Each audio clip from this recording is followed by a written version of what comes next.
dia, boa tarde, boa noite, beleza? Com essa confusão toda aí de IA generativa, de declínio da produção de material impresso, né, comparado com as décadas anteriores, tem toda uma questão aí climática, né, de você evitar produzir papel e tal, mas também tem uma expansão forte do digital. Então, basicamente, a formação dos designers está ligada à atuação depois em áreas digitais, né, design de interfaces, trabalhar com a experiência do usuário, enfim, sistemas interativos, né? Como é que fica a formação do designer? A formação média do designer? Como é que esse conjunto de mudanças afetam esse quadro mais geral, assim, né? Mais tradicional da formação do design? Eu falei sobre esse tema no primeiro vídeo, né? Desse que eu fiz pro canal, quando eu falei como é que é a minha concepção de design, né? O que os designers estudam e tal. E nesse vídeo aqui eu vou falar das coisas que eu estou fazendo aqui na UFES e que eu estou mexendo na formação em design para incorporar, por exemplo, IA na formação. Né, eu estou numa história de, em vez de tentar ficar brigando contra as forças ocultas aí dos oligarcas brotecnológicos, entendeu? Eu estou tentando trabalhar com incluir formalmente o uso, a exploração das ferramentas de IA, né, nessa graduação em design, para ver se essa galera que vai chegar no mercado daqui a 5 anos, 4 anos, 5 anos, já chegue não só habituada com isso, mas dominando e mais do que dominar e saber usar as ferramentas, saber os limites dessas coisas. Beleza? Esse vídeo sobre isso. Se você chegou por aí agora e não me conhece, meu nome é Hugo Cristo, eu sou designer, professor do curso de design da Universidade Federal do Espírito Santo, a UFES. Sou doutor em psicologia e eu gravo esses vídeos aqui no caminho de casa para o trabalho, faço esse trajeto aí desde 2004, sempre lecionando em curso de design, mas também já lecionando jornalismo, publicidade, engenharia, pós-graduação, né? Hoje eu também sou professor da pós-graduação em psicologia, que também eu estou preparando uma disciplina para eles de IA, para esse ano de 2025. Então o tema desse vídeo é isso aí. Esses vídeos eu não faço edição nenhuma, eu boto a câmera aqui em cima do carro e vou falando no caminho para o trabalho. O máximo que eu faço aí é botar uma capinha para ficar no YouTube, mas não edito, o jeito que sair, saiu e tá valendo, beleza? Então, como é que faz? O nosso curso da UFES aqui, ele não é muito diferente do que acontece no resto do Brasil, porque existem diretrizes curriculares nacionais, né? A formação do designer no Brasil, ela tem uma expectativa de conteúdos que você tem que abordar, competências, habilidades que têm que ser desenvolvidas, que você tem uma variação aí da escolha das disciplinas em si, mas o grosso, né, assim, aquele desenho mais geral de o que seria a formação, é mais ou menos o mesmo no país inteiro, assim. E que desenho é esse, né? Como é que você forma um designer? Nossa senhora, cara, quase que eu vou por cima do carro aqui agora. Você forma um designer basicamente num ciclo básico que vai ter os princípios, né? Você vai trabalhar com história do design, teoria do design, vai trabalhar com desenho, com composição, com cor, fotografia, vídeo, que são as mídias, né? As aplicações, design da informação, métodos de projeto, disciplinas de modelagem, de trabalhar com materiais, com oficinas que você pega maldade, né? Habilidade mesmo, nos diversos tipos de materiais, e você vai lidar também com aspectos de representação e expressão gráfica. Você vai ter que dar conta de alguma dimensão semiótica da prática de projeto, você vai ter que lidar com a história da arte, você vai ter que de alguma maneira lidar com o desenho técnico, vai ter alguma introdução à sociologia, antropologia, às vezes psicologia. Aqui no nosso curso não tem, ficou para os profissionalizantes a partir do 5º período, mas você tem sociologia, antropologia. Você vai ter que lidar às vezes com alguma coisa ligada à língua portuguesa. A gente tinha nossa grade, perdeu. Nós tínhamos filosofia e perdemos na grade, mas fica aí como uma eletiva para frente também. Então esse ciclo básico dá esse ferramental, né, para os designers lidarem com diversidade de tipos de projeto. Na nossa grade antiga você tinha uma proposta de trabalhar mais com os entregáveis do design, né? Então as disciplinas eram, por exemplo, de projeto de embalagem, projeto de identidade visual, projeto de coisas digitais, projeto de sinalização.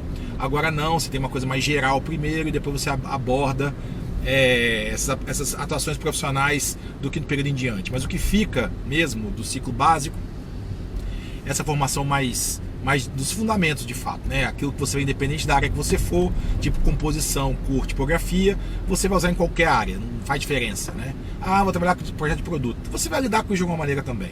Então, por mais que você esteja trabalhando com coisas, pensamento tridimensional, modelagem, aspectos de fabricação, você vai ter que lidar com isso também, não tem como por onde correr. O que aconteceu nesse curso aqui é que como eu fiz o meu doutorado, e eu tenho um vídeo sobre isso no canal também, discutindo como é que designers podem desenvolver o pensamento computacional, quer dizer, essa ideia de que o mundo hoje, que nós estamos afogados, né, em sistemas computacionais o tempo inteiro. Nós estamos afogados e às vezes nem cientes disso, né? Você vai fazer uma coisa com o serviço público, tem um sistema computacional ali. E aí alguém tem que projetar esse negócio, os designers de certa maneira participam disso, às vezes mais como estética, às vezes mais como planejamento mesmo. E aí o desafio de saber lidar com sistemas computacionais é real, e eu propus uma disciplina de primeiro período, não era para ser no primeiro, mas acabou sendo no primeiro e foi uma coisa boa, que se chama Design Computacional, e essa disciplina eu comentei dela aqui também quando eu falei de aplicações da psicologia ao design, eu falei um pouco isso.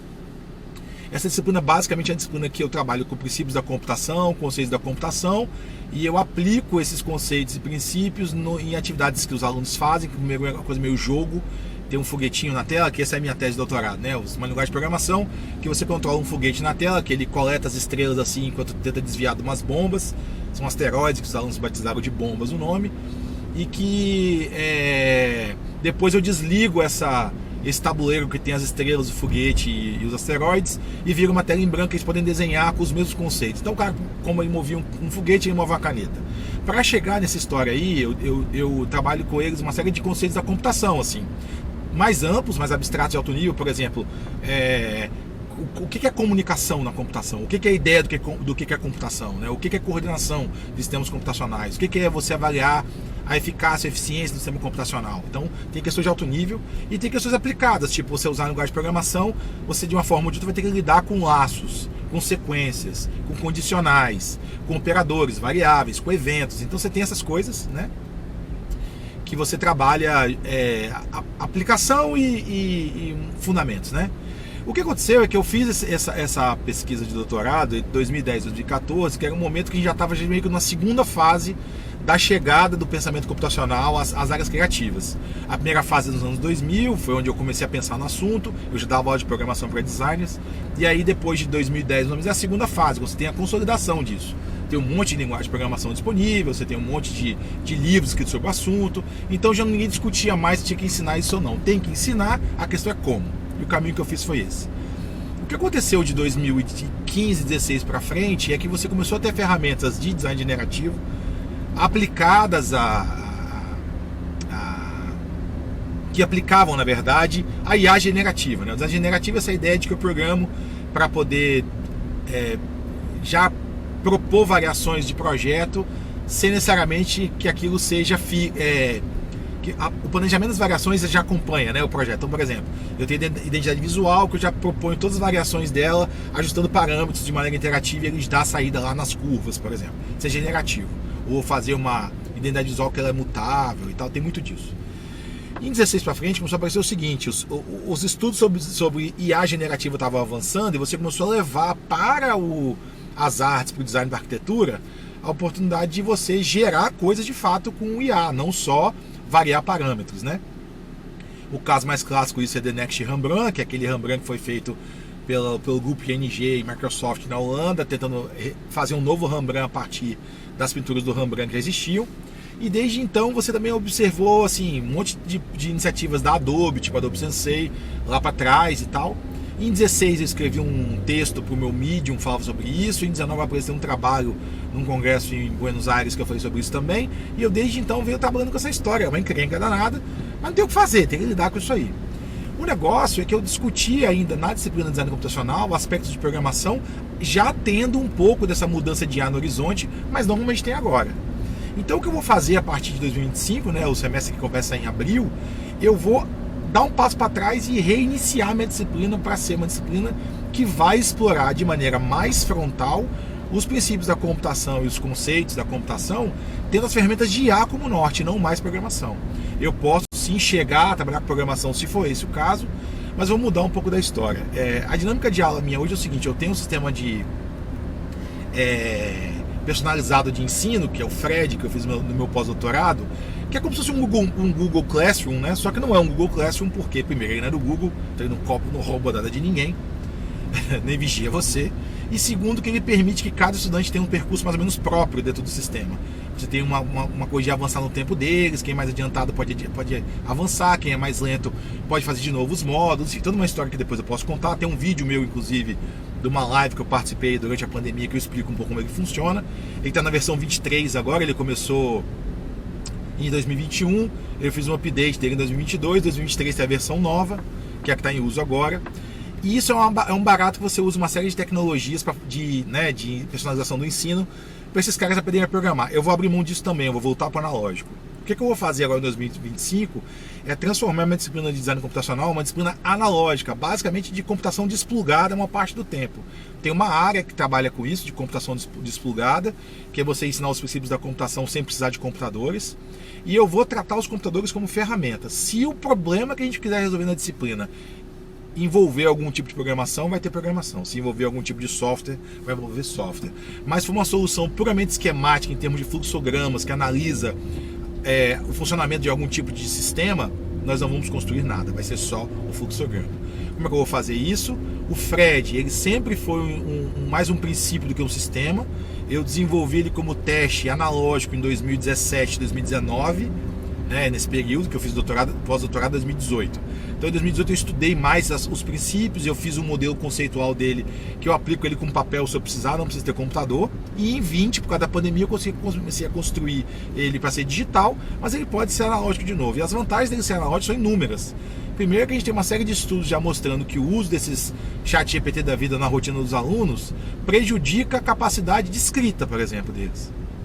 Eles começam a depender muito do chat GPT para poder estruturar texto. Outros estudos falam, por exemplo, que quando ele não está preparado para situações de aprendizagem, o chat GPT tem consequências deletérias mais fortes em relação ao raciocínio crítico e pensamento reflexivo, mais assim. Então, eu vou incentivar que os alunos usem o chat GPT, mas na hora de voltar para poder escrever o que vai fazer na mão. Eu vou fazer tipo uns diários de campo para os alunos, que eles vão basicamente receber cada um kitzinho no começo do semestre, que tem um roteiro de atividades por aula, e eu vou trabalhar com aprendizagem baseada em projetos, como eu sempre faço, né? Tem uma coisa para ser resolvida, e eu vou incentivar que eles usem a IA e essas ferramentas de programação para poder construir alternativas para o problema. Pode ser que a IA ajude, pode ser que atrapalhe, mas é o problema que vai pedir a ferramenta, não o inverso. Eu não vou ficar ensinando IA para eles em sala de aula.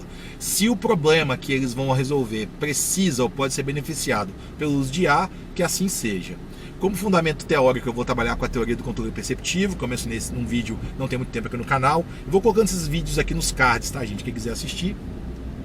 E a ideia é que seja uma disciplina muito mais coordenada pelos interesses dos alunos. Eles vão querer, eu vou dar um tema de problema, uma coisa, para eles poderem pensar sobre o assunto. Por exemplo, eu vou discutir com eles aspectos de coordenação de sistemas computacionais. A coordenação é um conceito que existe, um princípio que tem na computação, e que você pode explicar como é que dois sistemas computacionais interagem e coordenam suas ações. Isso é um problema computacional a ser resolvido. Como é que designers lidam com isso? Tem várias questões que a gente pode fazer, e aí eu vou deixar eles escolherem o que eles gostariam de estudar sobre isso. E quando eles escolherem, eu vou caminhar com eles, fazendo orientações e tal. E pode ser que eles usem IA, pode ser que não usem, não faz diferença. O que eu quero é que eles desenvolvam uma competência que a IA tira deles, que é de você poder selecionar a ferramenta mais pertinente para o problema, e não fazer uma caixa de ferramentas botar debaixo do braço e usar o tempo inteiro, como se o mundo fosse um grande prego e está com o martelo na mão. É o contrário. Eu quero que ele desenvolva habilidades de seleção de ferramentas de acordo com a pertinência dela para o problema, e aí muitas dessas ferramentas serão de IA. Vai dar certo? Não tenho ideia. Eu vou mexer nisso já no período que vem, abrindo mão inclusive de ter ensino de programação, e se aparecer uma tarefa que envolve algum tipo de programação, eu vou demonstrar para eles, mas eu vou deixar a turma conduzir os interesses deles em relação aos conceitos da computação. O Hugo está dizendo então que não precisa mais ensinar a programar, designers. Eu estou dizendo que ninguém sabe o que vai acontecer. E quando ninguém sabe o que vai acontecer, me parece que a melhor solução não é empurrar uma resposta, mas empurrar para eles oportunidades para que eles aprendam a fazer perguntas que fazem sentido. As respostas vão mudar, gente, mas a capacidade de fazer perguntas ela é atemporal, assim. Eu tenho que conseguir olhar para um problema, decompor ele em aspectos que são tratáveis, conseguir selecionar as ferramentas que são capazes de resolver o problema em tempo hábil, com recursos finitos. Isso são questões computacionais, não são questões de design, nem de nada extraordinariamente esquisito, fora da realidade. Não, são questões de design. E aí, a minha proposta é que eles possam experimentar um pouco isso. Hoje eu tenho uma disciplina que ela precisa de monitores para poder corrigir os trabalhos de código. Os trabalhos que eu tenho feito são sempre individuais, então eu vou mudar um pouco a estratégia, vou resolver os trabalhos em grupo, porque eu acho que mais do que nunca eles precisam voltar a trabalhar em grupo também, mas esse trabalho em grupo ele precisa de um acompanhamento individual, então eu vou fazer um pouco de cada coisa, né? Eles vão trabalhar em grupo, mas vão me entregar as partes deles de maneira individual, os relatos individuais deles sobre a experiência que eles tiveram construindo essas coisas. Então esse é um desenho mais ou menos que eu vou fazer da disciplina. Vou testar ela em 2025-1, 2025-2 e depois eu devo fazer um estudo dos resultados disso para poder propor uma disciplina nova para a grade curricular. A gente está discutindo a mudança da grade de novo, né? De tempos em tempos tem que rever a grade. E como vai ter uma mudança de uma outra natureza na grade, eu vou aproveitar a oportunidade para poder mexer nessa disciplina de design computacional. Talvez ela nem fique no primeiro período, mas eu acho que da mesma forma que a computação, aprender princípios da computação é uma coisa incrível para o primeiro período, porque abre a cabeça deles para lidar com outras coisas. Por exemplo, a gente tem disciplinas que são mais avançadas no curso e que antes, quando não tinha essa disciplina que eu dou, o cara ia pegar Processing, por exemplo, pela frente. Já comentei isso. Era muito mais difícil dele aprender. A minha linguagem ela tem 32 instruções só. Ela é muito simples, muito compacta e ela é muito explícita. Você vê o código na tela, você consegue derivar o que vai acontecer em termos gráficos no desenho sem muita dificuldade. Mas linguagem tipo Processing não, ela é bem mais complicada. Então, quando os alunos aprenderem a lidar com isso, ficou mais fácil para eles conseguirem aprender outras linguagens. Eu estou com o mesmo raciocínio em relação à IA. Eu entendo que eles devem aprender esses princípios que são mais gerais. E aí, quando eles lidarem com um problema novo, eles vão ter o pensamento computacional como uma ferramenta de projeto, como uma forma de pensar o mundo, e não como um conjunto de ferramentinhas para eu poder usar. Tem ferramentinha também, não é esse que é o problema. As práticas são importantes, mas o mais importante é eu ter capacidade de selecionar qual técnica que eu conheço pelas características do problema. Então isso é uma coisa que eu estou tentando desenvolver aqui.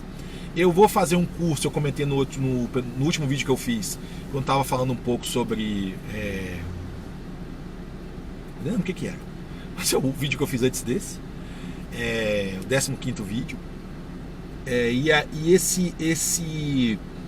Eu vou fazer um curso explicando como a teoria do controle perceptivo, que é essa teoria que eu tô estudando, difundindo, eu faço parte da associação internacional e tal, como que ela se aplica à educação. E essa aplicação que eu estou fazendo nessa disciplina é o tema do curso. Eu vou explicar como é que eu construo uma disciplina com essa coisa. Ela é muito revolucionária porque ela dá uma autonomia gigantesca para os estudantes e reduz o papel controlador do professor na sala de aula. No vídeo que eu falo da PCT eu falo disso também, explico um pouco, né? E aí o método dos níveis educacionais, que é esse negócio que eu tô propondo, ele tem como teste essa coisa que eu vou fazer com os alunos, né? Então é isso. Eu vou voltar a falar desse tema muito em breve. Nós estamos nessa última semana de aula desse semestre de 2024, está pendente ainda aí. Vou entrar numa fase agora de planejar a próxima disciplina e vou gravando esses vídeos. E a minha ideia, inclusive, é colocar esse currículo que eu estou propondo aberto na internet, num GitHub, para outros professores poderem usar também nas suas respectivas disciplinas. Porque a minha ideia é que a gente tem que parar de brigar com a IA, não tem mais volta, nós já perdemos.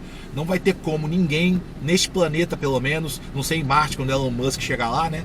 Se a gente vai conseguir sobreviver sem IA, mas nesse planeta que não tem mais como fazer nada, o que a gente pode propor só é um uso ético, mais consciente das limitações e dos problemas que esse negócio pode causar e ajudar os nossos alunos a aprender a lidar com isso da maneira positiva, né? Não endossarem o movimento de substituição deles mesmos, mas criar condições para que o uso que eles fazem dessas tecnologias garanta a permanência deles no mercado de trabalho ou pelo menos mitigue os efeitos nocivos do esvaziamento de valor que o profissional tem, né?